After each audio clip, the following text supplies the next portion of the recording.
Halo teman-teman, selamat pagi. Semoga hari ini yang menyenangkan. Kali ini gue akan membahas tentang penetapan dan ketetapan pajak. Apa sih di dalam penetapan dan ketetapan pajak itu? Yuk kita bahas. Dimulai dari prinsip self-assessment dalam pemohon kewajiban pajak, yaitu adalah bahwa wajib pajak diwajibkan untuk menghitung, memperhitungkan, membayar sendiri, dan melaporkan pajak yang terutang sesuai ketentuan peraturan perundang-undangan perpajakan, sehingga penentuan besarnya pajak yang terutang dipercayakan pada WP atau wajib pajak sendiri melalui surat pemberitahuan atau SPT, bisa dibilang begitu, yang disampaikannya. Penerbitan suatu surat ketetapan pajak hanya terbatas kepada WP tertentu yang disebabkan oleh ketidakbenaran dalam pengisian SPT atau karena ditemukannya data fiskal yang tidak dilaporkan oleh wajib pajak. Fungsi surat ketetapan pajak. Surat ketetapan pajak berfungsi sebagai berikut.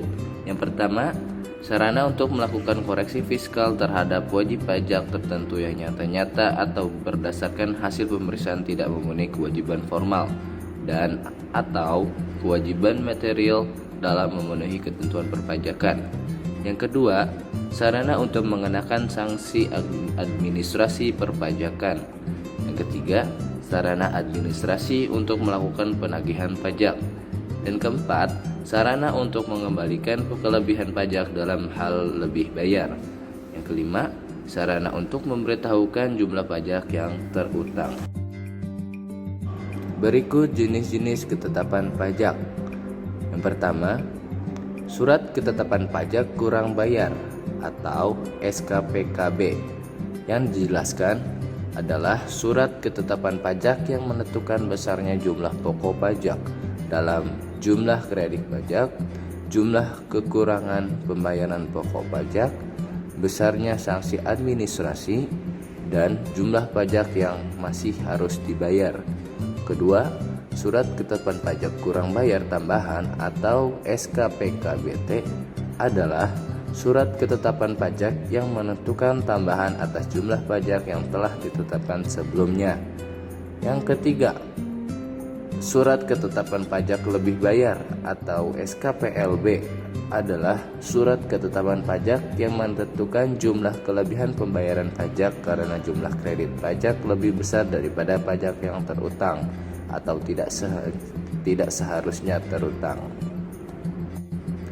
Keempat, surat ketetapan pajak nihil atau SKPN adalah surat ketetapan pajak yang menentukan jumlah pokok pajak sama besarnya dengan jumlah kredit pajak atau pajak tidak terutang dan tidak ada kredit pajak.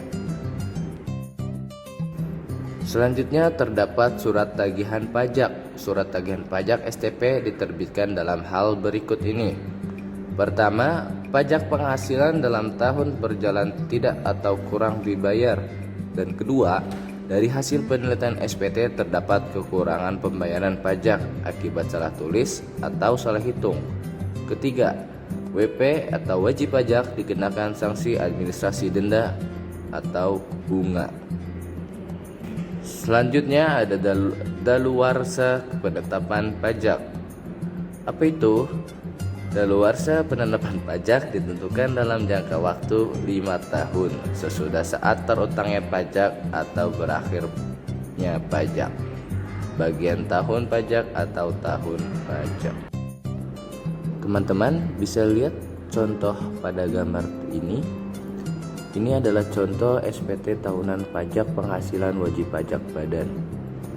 Jumlah pajak yang terutang menurut SPT yang disampaikan oleh wajib pajak adalah jumlah pajak yang terutang sesuai dengan ketentuan peraturan perundang-undangan perpajakan UU KUP pasal 12 ayat 2. Apabila DJP mendapatkan bukti jumlah pajak yang terutang menurut SPT sebagaimana dimaksud pada ayat 2 tidak benar, Direktur Jenderal Pajak menetapkan jumlah pajak yang terutang.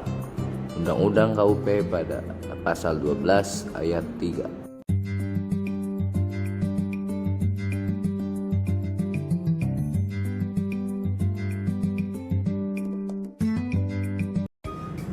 Cukup sekian, terima kasih telah menonton video kami. Semoga bermanfaat untuk kalian semua. Sampai jumpa.